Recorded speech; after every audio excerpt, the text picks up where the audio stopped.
let's talk about something I see a lot in faith-based entrepreneurs. Overthinking. It might be one of the biggest reasons faith-based women stay stuck in business. And it probably applies to any women out there, but I'm talking in particular to faith-based because of how we think a little bit. And some of us who have been down the personal development road, I do believe that we get inspiration. And the tricky part about this is that sometimes this overthinking looks like wisdom or discernment. But what it actually is fear. So why does this happen? Well, we want to honor God. We want to make the right decisions.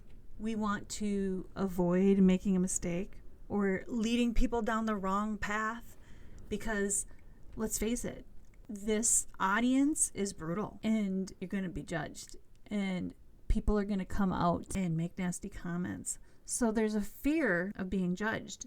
That's really what's underlying the making a mistake part. And, well, there's a voice, a lie in our heads that says, who am I to talk about this? Because I am not a pastor. I am not a biblical scholar. Think about the people in the Bible. They weren't the scholars.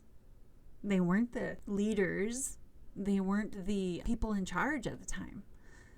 And they certainly weren't like the teachers, the Pharisees, right? They weren't the ones that knew scripture or knew the gospel. So these things in our heads puts pressure on us to get it right? To say it right. To not use the wrong words. Or, gosh, how about not use the wrong interpretation?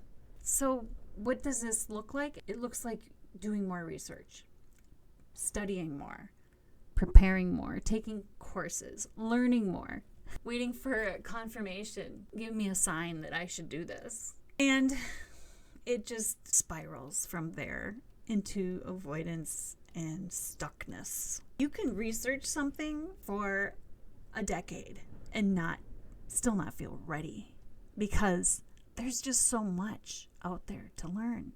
And there's so much to know that it's not even possible because you do know that in Proverbs it says this, and other wise people have quoted it before. The wisest person admits that they don't know anything because the more you know, you don't know. There's just another question lying behind another question and another question because it's an adventure, all this learning. And any expert who really is an expert will tell you that what they know is the tip of the iceberg. So what do? What actually creates clarity? It comes from doing something.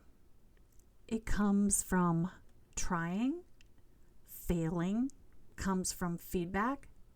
It comes from constructive criticism, and it comes from walking the path. Because the path always gets clear as you move down it. Clearer, I should say. It won't be clear.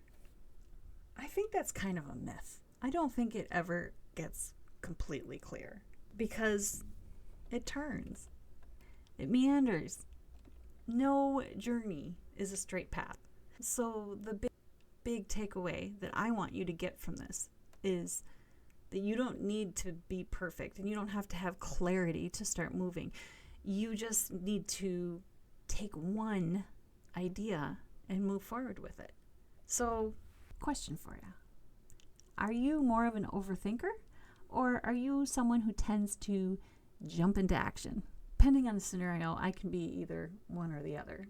I force myself sometimes to jump into action because I know that movement is what God can work with. Let me know in the comments.